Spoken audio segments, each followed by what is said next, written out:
नमस्कार दोस्तों, स्वागत है आप सभी का नेमी टेक्निकल क्लासेस में। देखिए, आज का ये इवेंट आप सभी छात्रों के लिए बहुत ही खास है, क्योंकि इस इवेंट में हम उन भर्तियों के बारे में डिस्कशन करने जा रहे हैं जो मध्य प्रदेश में दोस्तों अलग अलग डिपार्टमेंट की भर्तियां आने वाली है। और इन भर्तियों का जो कैलेंडर है दोस्तों, वो कैलेंडर भी शेड्यूल भी जारी कर दिया गया है। तो इन सभी भर्तियों में से दोस्तों एक भर्ती आपका है जो ITI बेस्ड है, लेकिन उसमें एलिजिबिलिटी दोस्तों ITI, डिप्लोमा, BTech इन सभी को मिलता है। लेकिन जो यहाँ पर सबसे ज़्यादा सिलेक्टेड होते हैं वो कैंडिडेट हैं ITI वाले। और हम किस भर्ती की बात कर रहे हैं? हम भर्ती की बात कर रहे हैं मध्य प्रदेश ट्रेनिंग ऑफिसर। तो ये मध्य प्रदेश ट्रेनिंग ऑफिसर की वैकेंसी बहुत ही जल्द आप सभी को देखने को मिलने वाला है। और अगर हम बात करें दोस्तों MPTO और जो अदर डिपार्टमेंट में वैकेंसी आती है ITI वालों के लिए, तो इसमें अगर हम कंपेयर करें तो बहुत सारा दोस्तों इसमें डिफरेंस आपको देखने को मिलेगा। चाहे वो सैलरी को लेकर के हो, चाहे वो दोस्तों आपका जैसे कि आप इंडस्ट्रियल फील्ड में अगर जॉब करते हैं ITI के माध्यम से, तो आपको वहाँ पर फील्ड वर्क का जॉब मिलता है। लेकिन TO में, इंस्ट्रक्टर में आपको दोस्तों एक प्रकार से हम कह सकें तो ये एक टीचिंग लाइन है। तो यहाँ से आपको एक जंपिंग पॉइंट, एक बूस्टिंग पॉइंट मिल जाता है ना। तो ये जो भर्ती है इसमें एलिजिबिलिटी हर किसी को मिलता है। आइए देखते हैं इसी के सिनेरियो में कि इस भर्ती के रिगार्डिंग कौन कौन से ऐसे बेनिफिट हैं जो ITI वालों को मिलते हैं, है ना। और कौन कौन से ऐसे बेनिफिट हैं दोस्तों जो अगर आप इस रिक्रूटमेंट में अगर आपका सिलेक्शन होता है तो आपको फ़ायदा मिलता है। देखिए, अभी हम अपने ऑफिशियल साइट पर हैं, है ना। और यहाँ पर आप देखिए, जैसे कि मैं इसको अगर क्लिक करता हूं तो यहाँ पर मुझे एक आप देखिएगा, ये मध्य प्रदेश कर्मचारी चयन मंडल, ये इनका ऑफिशियल वेबसाइट है। और जब मैं एग्ज़ाम 4 कैंडिडेट ऑप्शन पे जाकर के एग्ज़ाम शेड्यूल को क्लिक करता हूं तो यहाँ पर एग्ज़ाम शेड्यूल आ जाता है आपका 2024 का। और जैसे कि हर वर्ष ये अपना एग्ज़ाम शेड्यूल निकालते हैं, तो यहाँ पर 2024 का अगर हम देखें, थोड़ा सा नीचे स्क्रॉल करके जाएंगे तो जो टेस्ट वाला ऑप्शन हमें मिल रहा है, इस टेस्ट वाले ऑप्शन में अगर हम यहाँ पॉइंट नंबर 4 पर, है ना, जाएंगे तो ITI प्रशिक्षण अधिकारी भर्ती यहाँ पर है, यानी कि Madhya Pradesh training officer recruitment test, यानी कि बहुत ही जल्द इसका नोटिफिकेशन निकालने वाला है ये। क्योंकि यहाँ पर लिखा हुआ है कि सितंबर 2024 में टेंटेटिवली एग्जाम हम लेने वाले हैं। तो अगर दोस्तों हम टेंटेटिवली एग्जाम शेड्यूल की ओर चले तो कहीं ना कहीं दोस्तों इसका जो फुल नोटिफिकेशन है वो सितंबर माह में आने वाला है। हम इतना कॉन्फिडेंस के साथ क्यों कह रहे हैं? क्योंकि जो इनका रूल बुक आने वाला है, अभी रूल बुक तो आया नहीं है। हो सकता है कि हफ्ते दिन के अंदर और हफ्ते से पहले भी ये अपना रूल बुक जो है वो ऑफिशियल वेबसाइट पर अपलोड कर दें। तो हफ्ता दिन तो ये हो गया। इसके बाद रूल बुक के जस्ट 15 से 20 डेज के बाद इनका रिक्रूटमेंट आएगा। रिक्रूटमेंट जो इसका प्रोसेस होता है फॉर्म अप्लाई करने का, है ना, और जो करेक्शन करने का, तो ये लगभग जो चलता है आपका 20 से 22 दिन, है ना, 15 से 20 दिन का टाइम रहता है करेक्शन, यानी कि फॉर्म अप्लाई से लेकर के करेक्शन तक का। इसके 15 डेज बाद जो है इनका एडमिट कार्ड जारी होता है। तो कुल मिलाकर के हमें ऐसा लग रहा है कि अक्टूबर 2024 में ये भले टेंटेटिवली एग्जाम डेट इन्होंने दिया है इस शेड्यूल में, लेकिन सितंबर 2024 में, लेकिन सितंबर तक में एग्जाम नहीं हो पाएगा, है ना, टाइम को देखते हुए। बट हमें ऐसा पूरा दोस्तों विश्वास है कि वर्ष 2024 में ये जो है अपना एग्जाम कंडक्ट करा देंगे।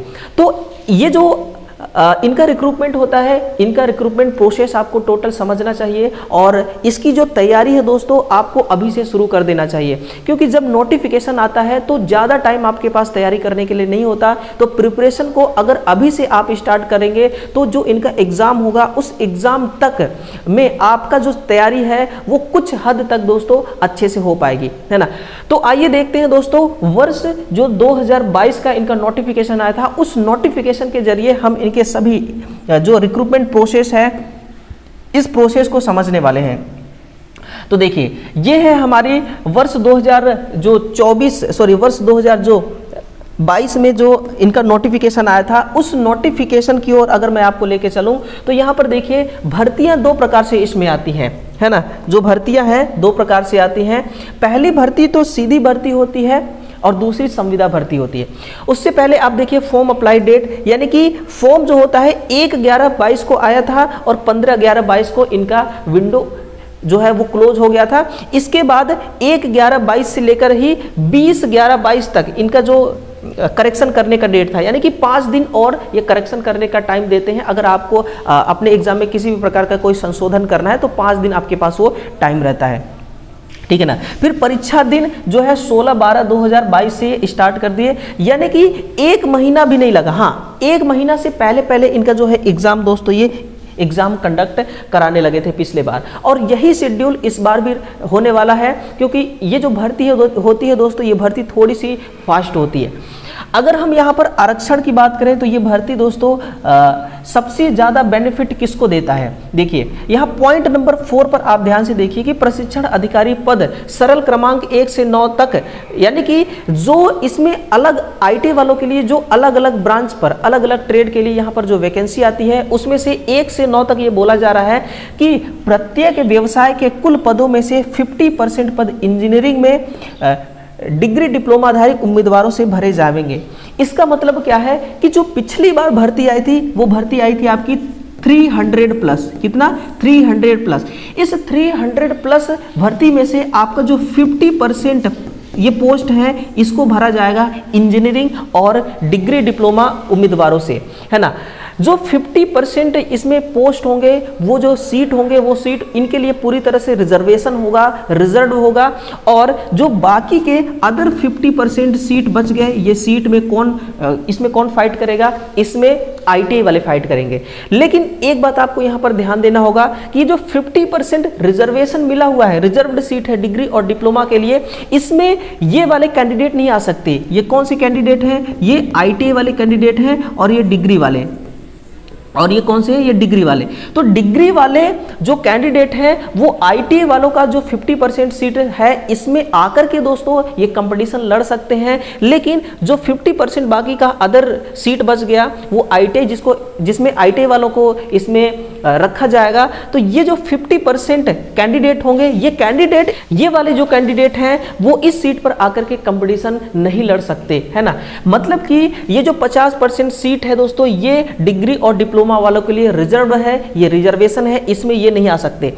किस केस में 50% जो कैंडिडेट हैं डिग्री डिप्लोमा वाले वो इस सीट को आकर के दोस्तों यहां पर अपना जमावड़ा बना सकते हैं। एक ही केस में अगर यहां के कैंडिडेट आईटीआई वालों से हायर नंबर लाते हैं, इनके कट ऑफ से भी अधिक इनका कट ऑफ चला जाता है, इनके कट ऑफ को ये क्लियर कर लेते हैं, तो इनका कहना है कि हम जो सीटें हैं, ये वाली जो सीटें हैं, इस सीट को हम सबसे पहली प्राथमिकता किसको देंगे, डिग्री और डिप्लोमा वालों को देंगे। तो इस प्रकार से जो 50% सीट होती है वो इंजीनियरिंग में डिग्री और डिप्लोमा वालों के लिए दोस्तों यहां पर रिजर्व रहता है। और बाकी का जो 33% सीट होती है वो फीमेल कैंडिडेट के लिए होती है। वो किसके लिए होती है, वो फीमेल कैंडिडेट के लिए होती हैं। तो ये भर्तियां जो है ये जो भर्ती है ये फीमेल कैंडिडेट के लिए बहुत ही खास बन जाता है, क्योंकि यहां पर जो फीमेल के लिए जो सीटें आरक्षित रहती हैं उस सीट में ना तो आईटीआई वाले कैंडिडेट यहां आकर के फाइट कर कंपटीशन लड़ सकते हैं और ना ही डिग्री डिप्लोमा वाले, यानी कि इनका जो कंपटीशन रहेगा फीमेल टू फीमेल रहने वाला है, ठीक है। तो 33% जो सीट रिजर्व्ड रहता है वो फीमेल कैंडिडेट के लिए भी रहता है। तो ये जो भर्ती है दोस्तों कहीं ना कहीं सभी को रिजर्वेशन दे रही है, सभी को एक समान रूप से लेकर के चल रही है, इसलिए ये भर्ती बहुत ही साफ सुथरी भर्ती रहने वाली है ना।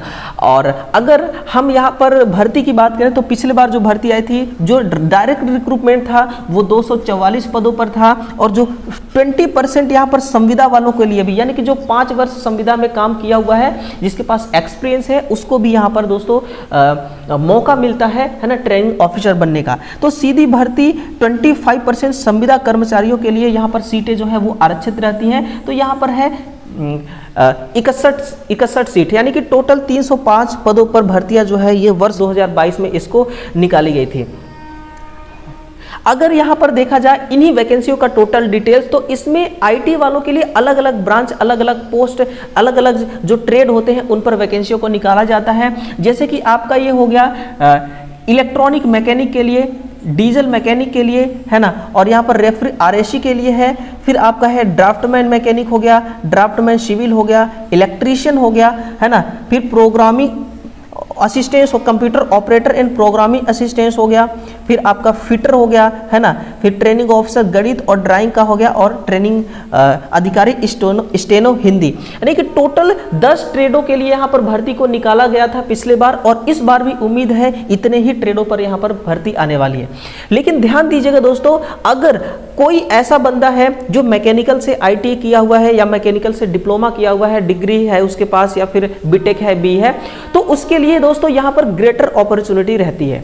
कैसे ग्रेटर अपॉर्चुनिटी रहती है कि अगर कोई आपका मैकेनिकल वाला कैंडिडेट है, अगर कोई मैकेनिकल वाला छात्र है ना, अब मैकेनिकल के अंदर बहुत सारे छोटे छोटे ब्रांच आते हैं, बहुत सारे उसमें सब ब्रांच आते हैं, वो जो अलग अलग पोस्ट है उस अलग अलग पोस्ट का अलग अलग वो एग्जाम दे सकता है। अगर वो अलग अलग एग्जाम देगा और मान लीजिए कि अगर 2 एग्जाम को वो क्वालिफाई कर लेता है, तो फिर उसको वहां पर एक ऑप्शन मिलता है चॉइस फिलिंग का, कि आप किस पोस्ट को लेकर के टीओ का जो अपॉइंटमेंट है वो लेना चाहेंगे। तो वो आपके ऊपर होता है कि आप किसको सबसे फर्स्ट प्रेफरेंस देंगे, है ना। बाकी इलेक्ट्रीशियन का अपना इलेक्ट्रीशियन का अलग होता है ना, फिटर का अलग होता है, हिंदी का अलग, ड्राइंग का अलग। इस प्रकार की ये जो भर्तियां होती हैं, ये भर्तियों का ये शेड्यूल रहता है, और इस प्रकार से इन भर्तियों को डिस्ट्रीब्यूट किया जाता है।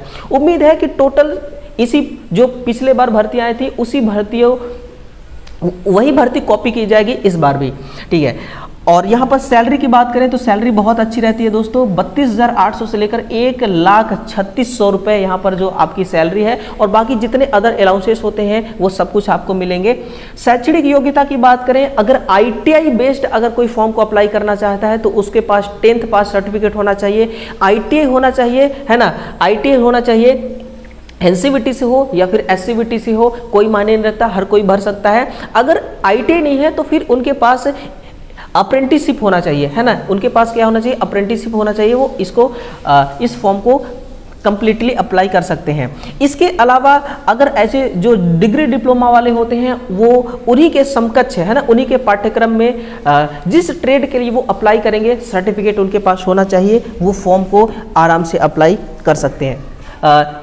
एज लिमिट वाला मामला है, एज लिमिट यहाँ पर कम से कम 18 होना चाहिए, और अधिक से अधिक अगर बात करें दोस्तों तो खुली प्रतियोगिता में जो सीधी भर्ती निकाली जाती है उसमें 21 से लेकर के 40 बोला गया है। न्यूनतम अधिकतम आयु सीमा यानी कि 21 से, देखिए यहाँ पर मध्य प्रदेश लोक सेवा आयोग से भरे जाने वाले पदों राजपत्रित और अराजपत्रित कार्यपालिका के लिए 21 से 40, और बाकी के लिए यहाँ पर 18 से 40। कितना? 18 से 40। तो 18 से 40 है दोस्तों, ये अनरिजर्व के लिए है। बाकी जिसको रिजर्वेशन मिलता है जैसे अनुसूचित जाति, अनुसूचित जनजाति, इन सभी को 18 से 45 वर्ष, क्योंकि इनको एज में जो एज लिमिट में जो इनको रिलैक्सेशन मिलता है वो रिलैक्सेशन भी यहाँ पर दिया जाता है। अगर हम यहाँ पर सिलेबस की बात करें तो सिलेबस बहुत ही आसान है। आपके ट्रेड से संबंधित 75 प्रश्न यहाँ पर पूछे जाते हैं, और 25 क्वेश्चन नॉन टेक के रहते हैं, जिसमें आपका विज्ञान भी शामिल है, गणित भी शामिल है, सामान्य ज्ञान भी शामिल है, तार्किक ज्ञान भी शामिल है, और बेसिक कंप्यूटर ज्ञान भी शामिल है ना। यहाँ पर 100 क्वेश्चन पूछे जाते हैं, 100 नंबर के। सिंगल सीबीटी एग्जाम होता है, नो निगेटिव मार्क होता है, सिंपल सा एग्जाम होगा। एग्जाम के बाद अगर एग्जाम क्वालिफाई कर लेते हैं आप, एग्जाम में अगर आप मैक्सिमम स्कोर कर लेते हैं, फाइनल मेरिट लिस्ट में आपका नाम आ जाता है, तो फिर आपका डीवी होगा। डीवी के बाद डायरेक्ट इनका जो है ज्वाइनिंग का प्रोसेस स्टार्ट हो जाती है ना। तो ये जो भर्ती है बहुत ही साफ सुथरी भर्ती है। यहाँ पर ऑनलाइन परीक्षा केंद्र भोपाल, इंदौर, जबलपुर, ग्वालियर, उज्जैन, रतलाम, सागर, इसमें से किसी को भी आप चूज करके वहाँ पर जाकर आराम से एग्जाम देख सकते हैं, ठीक है। तो पूरा कंप्लीट वीडियो देखने के लिए आप सभी को दिल से धन्यवाद। वीडियो को शेयर कीजिएगा, और चैनल को सब्सक्राइब नहीं किया तो सब्सक्राइब करिएगा, और अपना ख्याल रखिएगा। धन्यवाद।